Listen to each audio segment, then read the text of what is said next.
What's up, y'all? Doo, doo, doo, doo, doo. Let me get ready. Bop, bop.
What's up? What's up?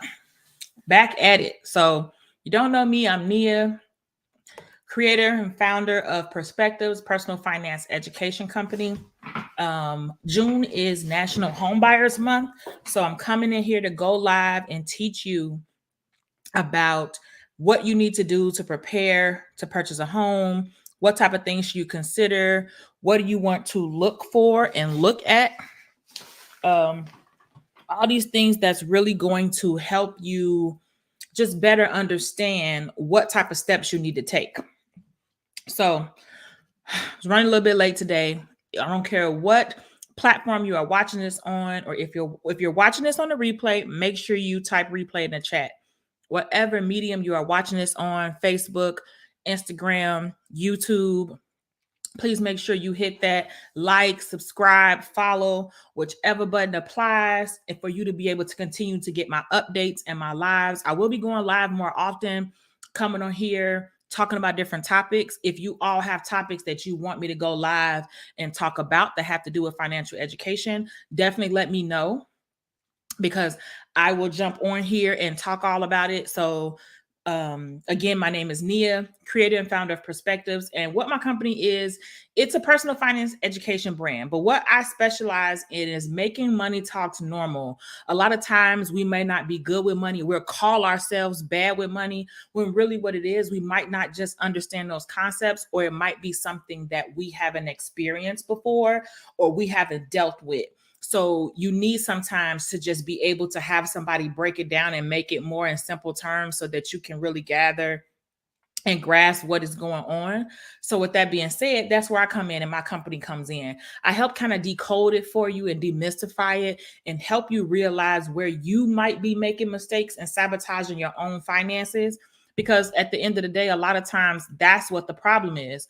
We're sabotaging our own finances, which is causing us to make huge mistakes. And we don't realize that the person making the mistake. So I don't know if you saw my live last week, but we started talking about the home buying experience, and we kind of went through a little bit of the home buying steps that you go through to purchase a home. So now for the rest of the month, I'll continue to go live, but we're going to talk about some of the different aspects of what you need to do to prepare to purchase a home. So one of the first things you want to do is look at affordability. If you can afford to purchase this home. And I see a few of you on here. Definitely feel free to drop in the chat to say where you're checking in from. If you don't know, I'm in Chicago and born and raised here. This is where I am. So drop in the chat and let me know where you're checking in from. Yes, I am eating. I am hungry. But yes, so today we're going to talk about how do you determine when you're ready to purchase a home, and how do you determine if you can afford to purchase a home? Because both of those things are two things that are huge. I know it's National Home Buyers Month and we're here to promote home ownership, but I want to promote home ownership for those when you can afford to purchase a home. I want to promote home ownership that allows you to stay in the home. I don't like to see people take on more debt and responsibility than they are able to handle, or sign paperwork and checks that their wallet can't handle. So when you're thinking about deciding to purchase a home, And feel free, drop whatever questions you have in the chat, but you want to make sure and determine if you can even afford the house. So we're going to look at I actually saw one of my personal finance families do this. So I'm going to use it also as an example on here to kind of give you an idea so you can decide, is home ownership for you? So first you want to think about if you can afford your current bills and your current obligations. If you can't, if you can't afford your own current bills, or you find yourself struggling, you're behind, you're living paycheck to paycheck, you're not very comfortable, you're having to miss out on different trips and things like that, it might not be the right time for you to purchase a home yet. If you all haven't heard, these interest rates is out here tripping. They are out here tripping. So I'm gonna bring up this chart and we can kind of get into it. So like I said, if you're determining if you, and like I said, while I'm on here, drop your questions. I'm here to answer them. Let me know where you're checking in from. But you want to determine if you can afford it. How are you currently handling your bills? Especially if right now, maybe you might be living in a roommate situation. So you're not really paying the full amount for bills that you would pay. You're paying a partial amount. So if that's the case, you want to really consider if you would be able to afford paying for a full month's mortgage, utility. And you also have to think about some of the other costs that you're going to be paying every month. You got utilities, you have landscaping, you have maintenance. All of those things are things that you're responsible for when you are the homeowner, and you're going to have to consider being able to pay for those things. So let's look at this affordability calculator. And so let me make this bigger on the screen so you can see it better. So this is a great tool to use. I just literally Googled mortgage affordability calculator, and you can clearly see this is right here. This is straight off Google. So you can Google this as a tool for yourself, that you can use it, test it, see if you're able to figure out exactly what it is that you can afford to pay. So this right here tells you based on your income. So if you make 85,000. Now, the next thing that you want to consider, what is your current credit score? And then what is your interest rate going to be? As you can see, this interest rate is pretty high, 7.6%. But what down payment are you putting? You see this down payment says $60,000.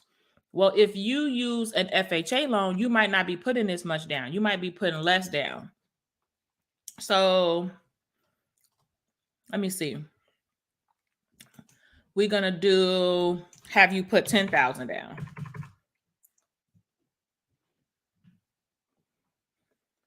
See how you can play around with it? Monthly payment. Look at your interest rate. If you're going to include taxes and fees, this is a great tool to use to play around. See, you can put homeowners association fees in here, mortgage insurance. If you're putting down less than 20%, what your homeowner insurance is going to be annually, and get a great idea for what that mortgage payment is going to look for you. Then you can look at purchasing, put the state that you're purchasing in, what your interest rate is going to look like, how much you're going to put down, how much you currently pay in your different debts that you might have, which this looks like your credit card payments, the student loan payments, car loan, or anything else that's like your monthly debt obligations that you have to pay. You want to look at those different things and see, this is your gross income before they took the taxes out. These are all the things you want to look at when you determine if you can afford a home. It's very important that you consider it to find out, is home buying for me, or is this something that I'm able to do? Play around with it. Put numbers in there. Drop your questions in the chat. Figure out what your monthly payment is going to look like, what your mortgage can be. Now, me personally, I'm in Chicago. We don't have many homes at this price right here. If you want to live in a quality neighborhood and you're looking to really, have good schools for your children or things like that, you probably can almost double this amount right here as far as purchasing in Chicago. It's kind of an expensive market compared to some places that I've seen. So with that being said, that means that our payments, our monthly payments can be double this, $3,000, $4,000 a month. So you have to look at where you are, start looking to see what the average cost of a property is in your area so you can start to really have an idea of what home ownership might look like for you. Then you can consider, like, do you want to purchase a single family? Do you want to purchase a multi-unit so that you have multiple units, and some might be with tenants of yours, and then some might be with you living in a unit. So that's a way for you to basically get assistance on your monthly mortgage payment. But when you do something like that, you have to be prepared in case, what if they don't pay their rent?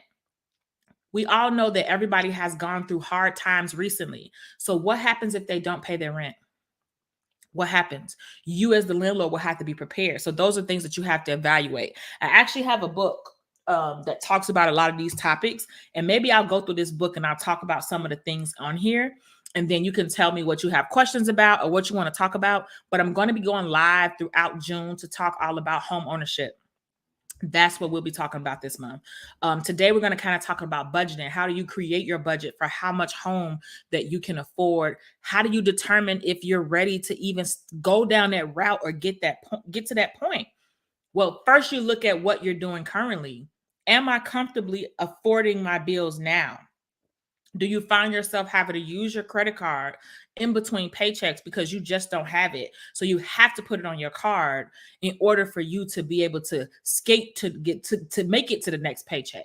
If that's something that you're consistently doing, then you might not be ready for home ownership. You might want to work to fix those habits.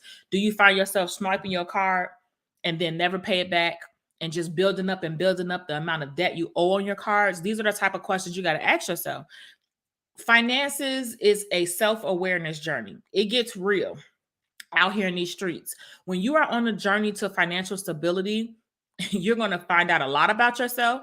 You're going to find out a lot about your habits, characteristics, and a lot of those things. And you really are not going to be able to make progress until you are very honest with yourself. So when you're considering purchasing a home, think about it. Think about these things. Think about you being able to afford to handle these things. Now, once you get to that point, you figured out, okay, I can afford these bills. I got this. I can do this. Now you're going to go to the next thing of actually creating a budget to determine exactly how much home you can afford. Because at the end of the day, nobody's going to do this for you. You're going to have to sit down and make these steps and decide this for yourself. The mortgage company, the realtor, even the attorney, yes, they are there to help you, but they're only there to help you so much. When they run your credit and they do those things, they shouldn't be telling you anything new about your credit. You should know what's on your credit more than anybody else. So you have to be proactive. You have to get up on it like you want it. You have to act like this is something that you want to do. And it's going to take you possibly making some cuts, starting to think about those different things. And as we continue to go through this month, we'll talk about different parts of this process. And I'm definitely going to do a live on the 10 things not to do while you're purchasing a home, because those are things I see people make those mistakes all the time. And it's just really important not to make them. So actually, let me get my book real quick and maybe we'll do a giveaway and I give a book away today. Ooh, let's see. Hold on.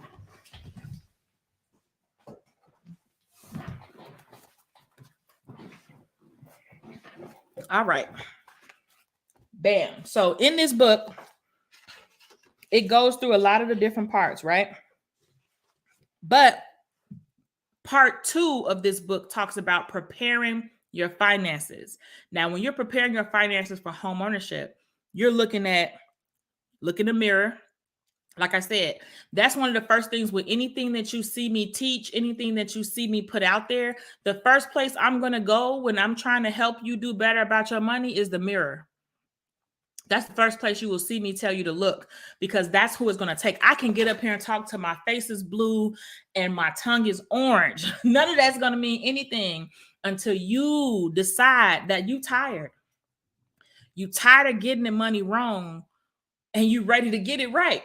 Until you make that decision, it's going to be hard for you to make progress, hard for you to get somewhere. So you got to start sitting there and look. So that's the first thing I tell you to do. Look in the mirror. Then I'm telling you, look at your budget.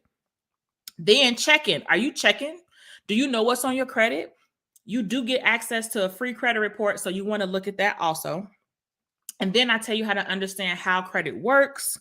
Then we talk about leaning out your finances. And then it goes into savings. So we're not going to get deep into savings today because that's a whole session by itself. And I only got probably about 20 more minutes. But these are the things. So like I said, drop whatever questions you have as we go ahead and we get into it for today. So now I'll go back to my chart. So bam. Now, looking at this affordability chart and thinking about what you can afford, what you can't afford, and how you can afford it. Play around with it. This is something that's here at your disposal that you can use to benefit yourself. What are your monthly debts? Are you paying $1,000? This is telling you. So let me explain to you why this is important. So if you see right here, we're saying that the yearly household income is $85,000. And then you see here, the monthly debt is $1,000. Well, this is important because this basically is saying when the lender is looking at your finances, they're going to judge. Yes, they're going to judge you. They're judging you. They're going to judge you to determine the probability of you being able to pay them back. So if you only have $1,000 in monthly debt payments, and again, that's credit cards, loans, it could be your car loan or something else that you finance. It could be furniture, things like that. And they see that you're already paying $1,000, that's going to factor how much home they say you can afford to. So let's just see if, like, for us, just for sake of this activity, let's just say you make $100,000, because that's the big number, right? Everybody say, I want to make six figures. I need to make six figures. So let's just say I make six figures, but let's just say I have, I don't know, we're going to say you got $50,000 in credit card debt. So if I got $50,000 in credit card debt, I don't know what my monthly payment would be, but I'm going to say maybe that's between 5 cards and then 5 cards. So that's $895. Then I got a $500 car note. So we're going to say I got about $2,500 in debts. You see how that affected that? If I'm paying $2,500 in debt payments every month, you see how low it made the amount that I can afford? So this is one of the reasons why you want to consider what type of debt you owe already, how much you are paying currently. You see how that jumped back up when I eliminated the monthly debt payments? So this is what you want to consider when you're taking that step to decide what you can afford. It becomes important because the lender is looking at it to determine if they should give you any money. I mean, and think about it. If you owe all these people over here and you ain't paying them people, why are you going to pay me? What makes me so different? That's the question I always ask. What makes me so different? So this is why we have to be proactive. Purchasing a home is definitely a good way to build wealth. It's a good way to stabilize your monthly payments. These rent prices is acting a fool. A lot of these landlords are increasing these rents at high amounts right now. So whether you plan to purchase now or purchase in the future, I typically advise that you start early. You start ahead of time. Don't wait till the last minute. Okay? Don't wait till the last minute. If you want to purchase in 2 years, that's fine. But you want to start preparing before you purchase, researching before you purchase. Don't wait and walk up in there and call the mortgage company and you haven't even looked at anything and you looking at them.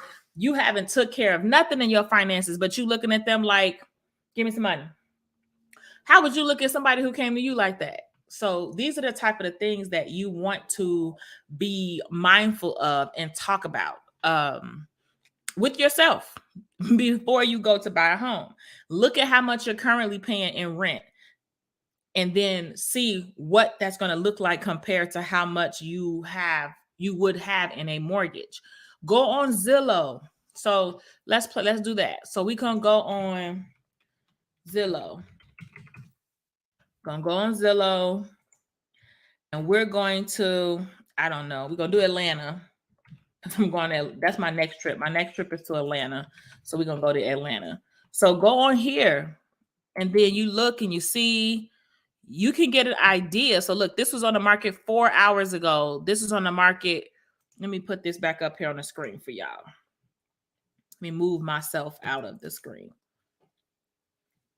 Okay, bam. Look at this. 2-bed, 2-bath condo. $375. $475. Look at this. 1.5. See, this stuff is expensive. So we can come in and you can look on here and you can get an idea of the area you want to live in. So let's just say I want to live. Now, I don't know anything about Atlanta, so y'all don't come for me. I'm going to say that up front. I'm going to find an area that I actually know the name of. Damn, I don't know any of these. Grove Park, Almond Park. I don't know. Mechanicsville. I don't know none of these places, y'all. I'm trying to find one that I'm at least familiar with. Or whatever. So let's just say I want to move to Berkeley Park. So you're going to go on Zillow, Trulia. Most of them have this map function. And then you're going to look at the prices of houses. And you're going to look at what they're offering for the different prices. Now, you can go in and you can say home type. You could do single family, multifamily, and deselect the ones that you don't want to do. We're just going to take them out, apply. Look at that. So we got a 290 right there and 650. Got 610, 680. So this right here gives me an idea that in this area, that's how much houses going to be. Houses are going to be in the 600,000 or 700,000 if I want a decent one. This one, I don't know. We got to look at it. Maybe it's a condo. I don't know. But that's what you want to do. You basically want to go and then go look at the area that you're looking to move in. Look and see what the prices of the houses in that area look like. That's important because it gives you an idea of what your house might cost. So you can make a determination if this is something that you can afford. Because it can be disheartening if you start this process and then they're like, oh, well, oh, this is much going to cost this. And, oh, we can't give you a loan. Or you realize that you're not ready to pay that much in mortgage. But I also want to remind you, it's okay. It's okay if you decide that you don't want to pay that month in mortgage. That's why you're preparing for this process as opposed to jumping out the window, because you want to be able to look at those factors and decide if this is the right factors for you. Okay. Do you have any questions?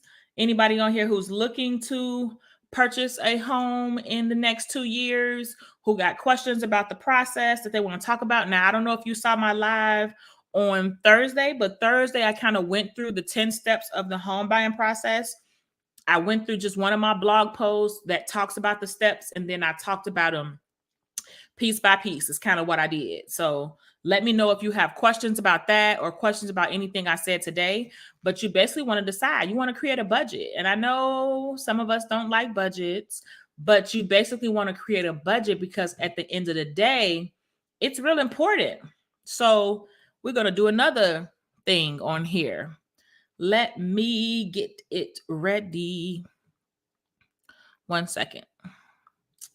1 second. Where is it? Oh, here we go. So we're going to do a sample. So let me get this live. I'm going to remove that, and then I'm going to bring a budget on here. No. Stop. Present. Let me share screen. I want to do sample budget. Okay, now let me pull that budget on the screen and let it be the only thing on the screen. Budget. Okay, so this is just a sample budget. that I put in here just to play around with, because typically I do training. So in my Money Moves course, I have a budgeting module, but in my budgeting module, I like to do active budgets so people can see what it looks like when you're creating a budget. So this is the sample budget that I use. So my Money Mastery Academy people, if you've already taken, because I don't know if you all know, I re-recorded the whole Money Moves course. I re-recorded every session. It's brand new information, more interactive. I'm updating the workbooks, and I'm giving you a free copy of my new book, Budgets, Mindsets, and Money Moves. So I don't want to brag, but the Money Moves course is banging now. I'm just saying. I add a little blows and whistles to it. But yes, let's get back to the budget. So essentially, when you create a budget, you're listing everything.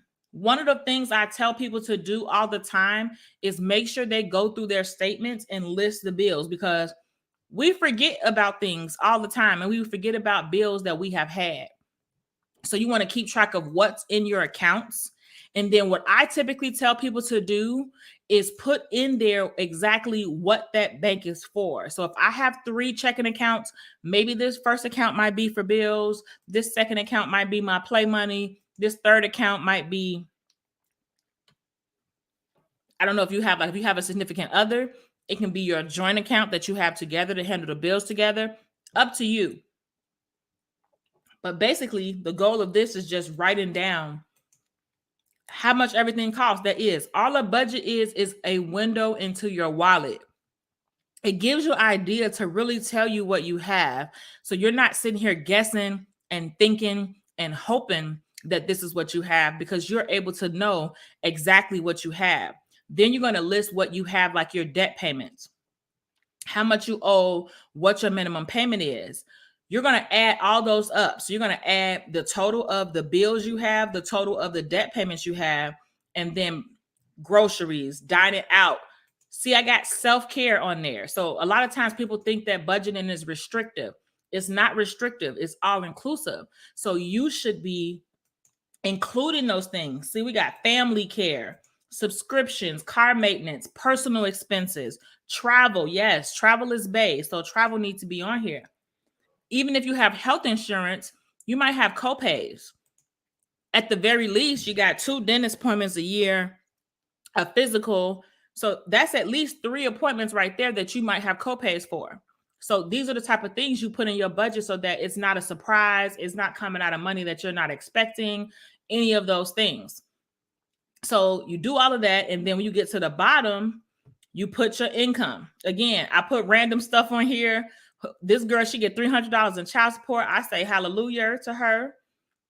That's how much she get from her check. She get $530, and then bam, this is her surplus. And let me explain to you what a surplus is. So if this is the income, this $5,300, this is her expenses. These expenses are the total of this, and this is the total of all the things that you pay per month is your total expenses. Now her total income is $5,300. So when I subtract her expenses from her income, that leaves her with $295.05.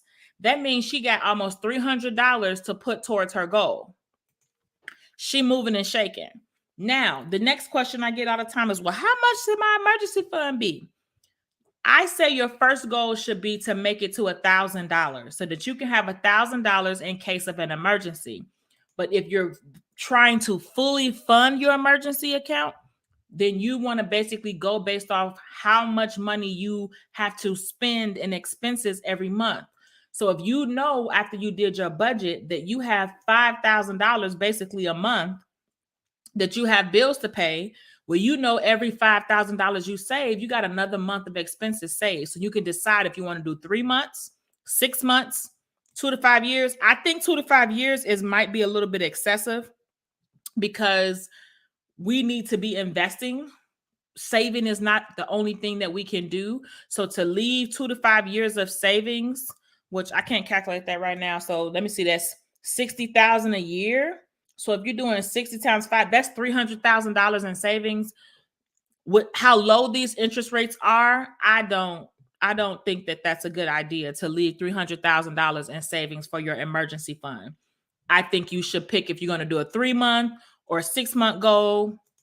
And then once you decide and you reach that amount, the rest of those funds should be going to create more money, because we want our money being fruitful and multiplying. Okay. So now we're going to go through that again.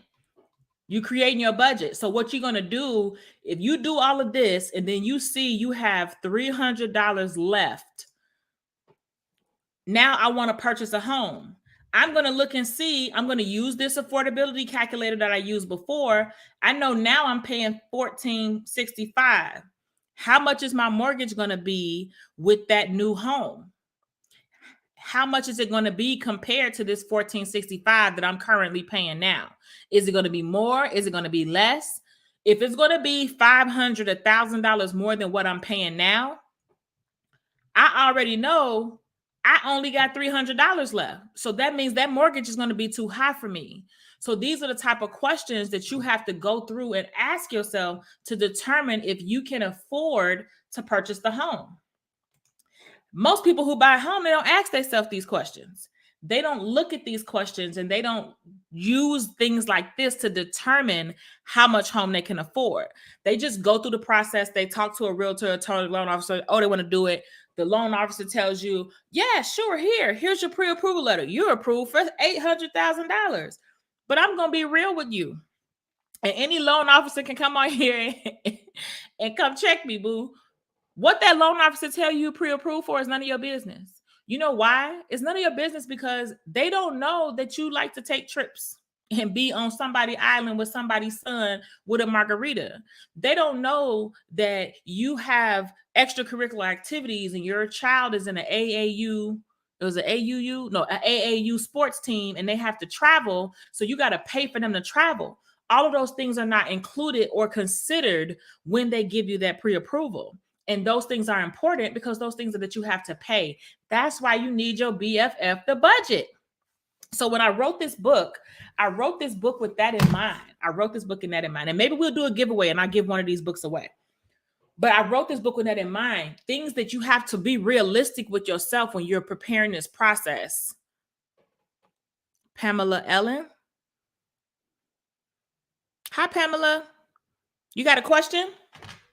But yeah, so these are the things that you have to look at and decide, like, is this what I need to be doing or not? Do I need to go back, pull myself back, pull some things out of my budget, pull some things out of my expenses that I know I don't necessarily need, and then go back in again and see, like, okay, what's my mortgage really going to look like? Because what the mortgage company is telling you, it's not realistic because it's not considering the other things you have to pay for. And then it's considering your gross.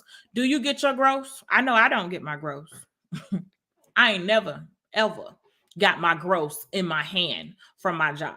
So these are the things you got to do because you don't want to stop living your life because you purchase a house. You don't want to move in a house and then be miserable.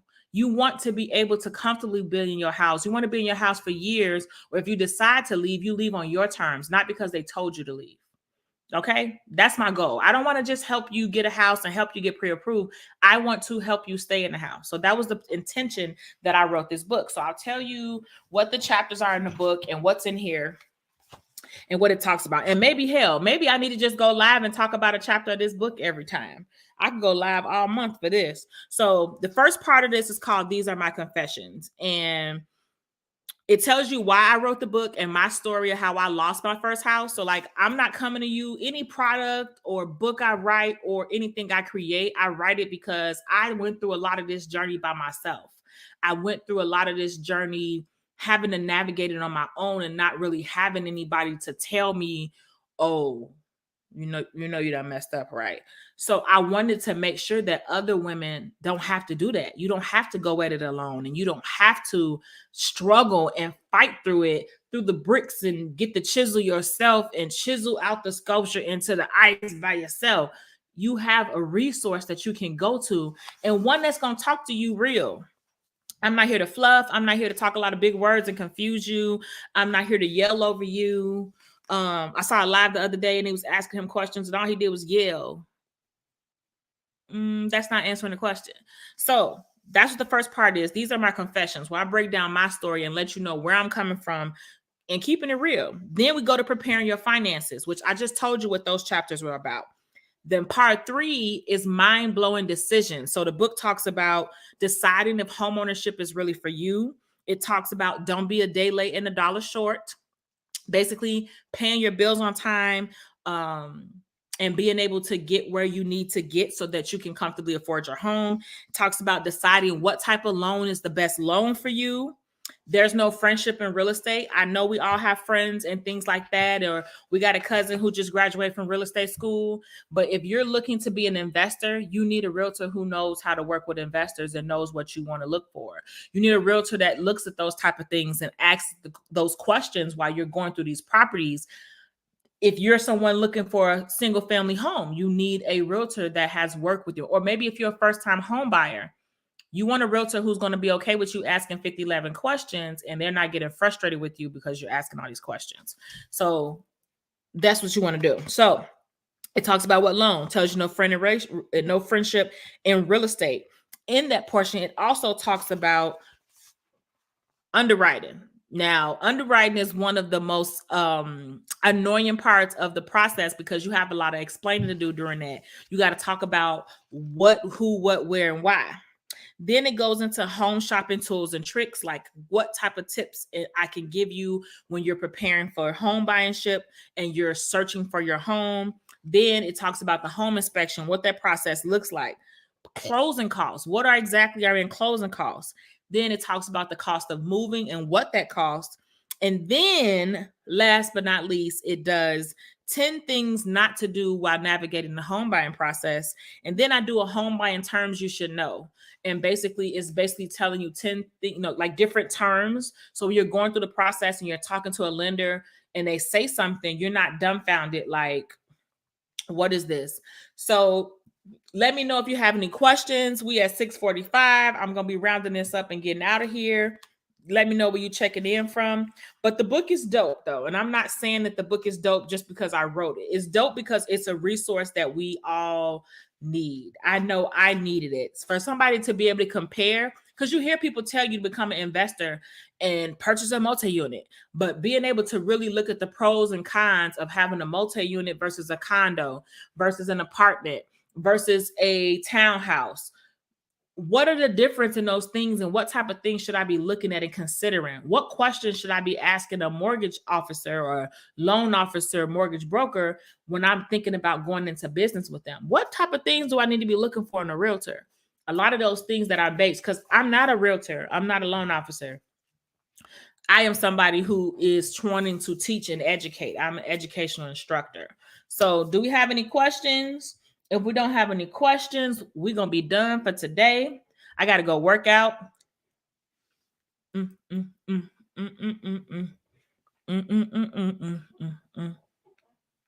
Oh, I don't see any question. I think I might go live on Wednesday. I don't know, but I'm going to be going live much more regularly. Each month I'm going to have a topic and then I'll talk about that full topic. So I can tell you right now, July is going to be all about money moves. This month is about home ownership because June is National Home Ownership Month. So that's why I chose to talk about home ownership this month. But next month, we're going to be talking about money moves, budgeting, saving, debt repayment, and spending. So tune in. I'll try to schedule all the lives so that people will be able to put them on their calendar and know when I'm going to go live. So let me know. All right. Y'all have a good one.